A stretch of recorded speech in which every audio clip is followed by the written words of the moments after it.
When creating viewports, in the command itself, Caddie will ask you scale for viewport, but it may be that either yourself made use of AutoFit or you received a drawing from someone that used AutoFit. Now when you use AutoFit, then it's not necessarily according to scale. So if I select the viewport on your right hand side, as you can see, this particular viewport has got a scale of 1 to 122. The one next to it is 149. So new to Caddie 30 is that you can select multiple viewports.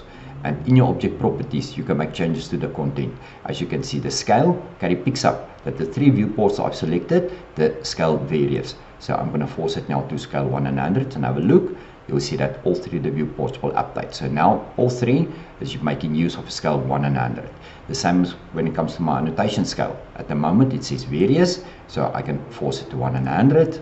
And the same as when it comes to lock your scale, show UCS icon, render mode. As you can see at the moment it's 2D wireframe because this is a 2D drawing, but it may be that if you're making use of 3D objects, you have to change it to flat shaded or thumb shaded. So this is the content now added to your object properties when it comes to selecting multiple viewports on a sheet.